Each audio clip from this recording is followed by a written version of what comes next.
mag-share ka sa crowd. It's my very, very first time, of course. At ito po, pinaghandaan ko for 3 years. Pinangarap ko po talaga to. Sinulat ko na po yung script. Kaya lang sa sobrang haba, hindi ko na binitbit kasi baka hindi po tayo matapos. So, share ko lang po sa inyo yung konting story ng buhay ko. Ayan, yun po lang ako ng bata ko. Ipinanganak po ako mahirap. So, yung talagang totoong mahirap na yung tipong kakain ka na lang, ipapakain mo pa sa mga kapatid mo. Yung tipong kailangan mabusog muna sila bago ikaw. Mahaba po kasi nag-separate yung parents ko kasi siguro 8 na kami magkakapatid. Sa kanila na-realize na hindi nila mahal yung isa't isa.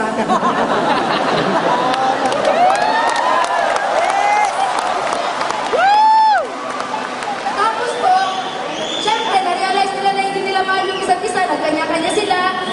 Yung nanay, nag-asawa ng iba. Yung tatay, nag-asawa ng iba. Syempre, ako po yung naiwan sa gitna. Ako po yung naging ina at ama ng mga kapatid ko, bigla-bigla.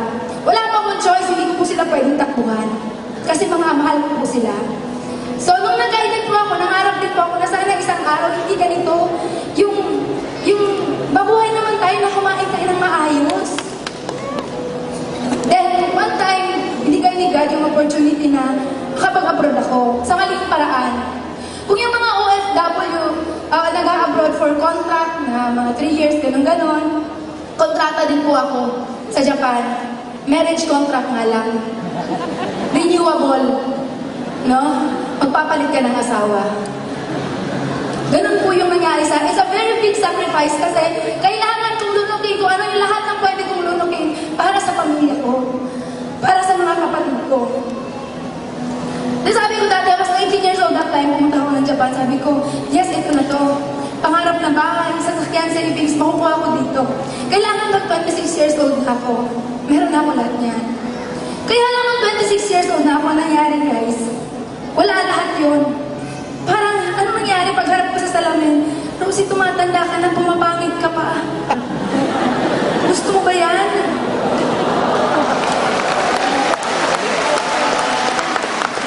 Walang babae na gustong humarap sa salamin. Natitingnan yung sarili niya na, grabe, ang pangit-pangit mo. Walang babaeng ganun. Then that time, sabi ko, kakapanganak ko pa lang nung youngest ko, 3 months siya that time. Sabi ko, God, Ama, hingi naman ang opportunity. Ginawa ko na lahat. No, kung butas ng parayo yung papasukin, pinasok na lahat dyan. Yung matinong opportunity naman ngayon na pwede makapagpabago ng buhay ko. Kahit ano, God, in-invite ako ng pinsan ko po sa AIM Global. Apply, Melody Salcedo! Kaya lang po, nakakatawa nung in-invite niya po ako, hindi pa ako naniwala. Kasi po yung pinsan ko, kilala ko po siya since childhood. Sabay po kami lumaki. 3 araw lang po ang pagitan namin nung pinanganak kami. Kaya alam ko kung sino siya, kilala ko siya. Alam ko na kung siya ang nandito sa harap ninyo ngayon, hinimatay na siya. Ganon ka mahiyain yung pinsan ko. Kaya naniniwala kasi ako dati, na ang networking kailangan maingay ka, madaldal ka, machika ka, maboka ka. Hindi ka yaman kung wala kang ganon. Kaya hindi ako naniwala sa pinsan ko. Pinalagpas ko yung 6 months. Until such time, humingi ulit ako kay Ama na opportunity. Bumalik ulit yung global pa rin. Pero this time naman, ang nag-invite na sa akin, si Apply Cliff Anthony Santillan, na nagkataon na apply naman ni Melody Salcedo. Yes, diba? Walang ka kay Apply, thank you. Siguro kanina sa mga shares, na-invite sila in person. Sa akin po kasi na-invite ako through online, Facebook. Then that time pa, hindi pa po ako marunong mag-computer. Kasi nung panahon po nang nag-graduate ako ng high school graduate lang po ako. Pero okay lang yun, wala sa pinag-aralan niya, nasa laman ng bulsa yan. High school lang po ako, pero nung nag-start po ako ng Facebook, ganun po, nasa ng X, nasa ng Y. Diba? Kaya sabi ko sa apply ko, paano ko gagawin yung business? Sabi niya sa akin, Rosie, kung paano kitang in-invite, ganun lang din yung gagawin natin. At dun po, nangyari yung whole story, bakit nakuha ko yung first million ko sa AIM Global. Diba? Sa Japan, lagi sinasabi nung ginagawa ko yung network sa Japan, maraming mga 40 years na sa Japan, 30 years, 20 years na sabi, Rosie, tulungan mo akong gawin yung business. Kasi gusto ko nang umuwi sa Pilipinas for good. Pilipinas, nung umuwi ako last April, sabi, mga kabataan, ate, tulungan mo naman ako. Tulungan mo ako makahanap ng akong puntang Japan. Kasi gusto ko mag-abroad. Gusto ko maiahon yung pamilya ko sa kahirapan. Isipin niyo yun, Pilipinas, Japan, yung mga nandun gusto umuwi sa Pilipinas, yung mga nasa Pilipinas gusto umuwi doon. Parehong reason, gustong maiahon sa kahirapan at gustong maiahon yung pamilya sa kahirapan, makasama yung mga mahal sa buhay. Diba? Pera yung naghahati sa dalawang bansa. Pera yung naglalayo sa pamilya. Diba? Yung magulang sa anak, kapatid sa kapatid.